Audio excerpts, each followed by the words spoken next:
Halo semuanya, perkenalkan nama saya Angelina Elfrida Ibowo dengan NIM D10412011058. Pada kesempatan kali ini saya akan membahas mengenai perbedaan dari simbol, icon, dan slogan dalam mata kuliah interaksi manusia dan komputer. Kita langsung saja pada yang pertama, yaitu simbol. Apa itu simbol?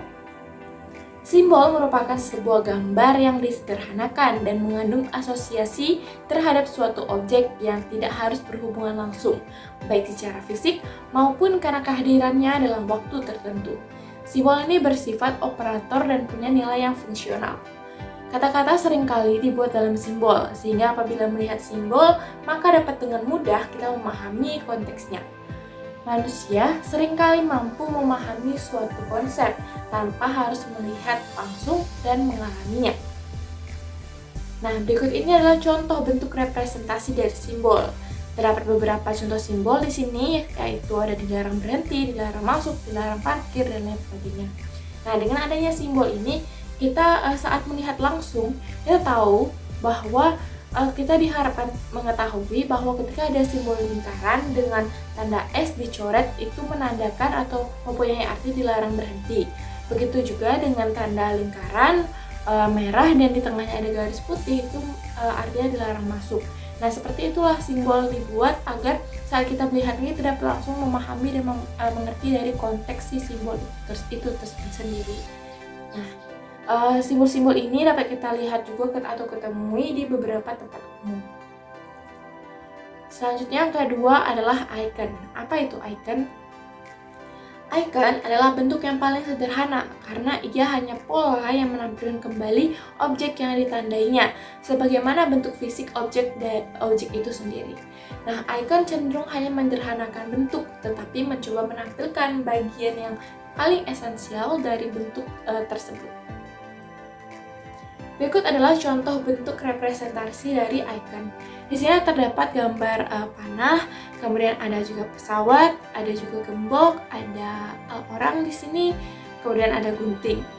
Nah, misalnya di sini adalah bentuk pesawat. Bentuk pesawat di sini adalah bentuk sederhana dari pesawat asli.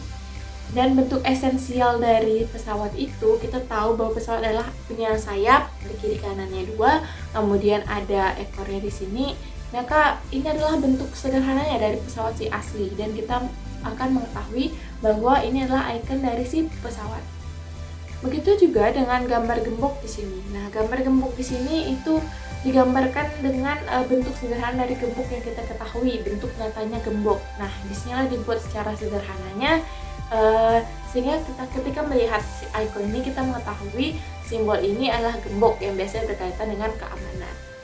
Selain itu, ini adalah bentuk gunting di sini. Nah, bentuk gunting bentuk aslinya dengan bentuk yang di icon itu sama atau mirip atau lebih disederhanakan. Dengan bentuk esensial seperti di sini adalah seperti ada bentuk lingkarannya, kemudian ada di sini bentuk gunting untuk mengguntingnya, memotongnya. Nah, ini adalah gambar icon dari gunting itu sendiri. Bentuk esensialnya sama dengan bentuk si aslinya. Selanjutnya ada yang ketiga, itu adalah slogan. Nah, apa itu slogan? Dalam Kamus Besar Bahasa Indonesia, slogan sendiri diartikan sebagai perkataan atau kalimat pendek yang menarik atau mencolok dan mudah diingat untuk memberitahukan atau mengiklankan sesuatu. Selain itu, slogan juga sering digunakan untuk menjelaskan tujuan suatu ideologi golongan, organisasi, partai politik, dan lain sebagainya. Selain itu, slogan biasanya digunakan untuk menyampaikan tujuan tertentu, seperti untuk membangun kesadaran dari masyarakat terhadap sesuatu, memberikan informasi tertentu, sebagai imbauan, motivasi, hingga mempengaruhi orang lain. Berdasarkan tujuan tersebut, tidak heran apabila slogan kerap digunakan di berbagai kesempatan, terutama yang berhubungan dengan informasi publik kepada masyarakat. Nah, berikut adalah contoh bentuk representasi dari slogan itu sendiri.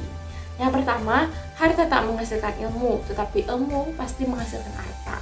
Nah, di sini maksudnya adalah kita lebih baik mementingkan atau mengejar ilmu daripada mengejar harta, karena ilmu adalah hal yang pasti. Ilmu itu pasti akan menghasilkan harta itu sendiri, tapi harta tidak bisa tanpa ilmu.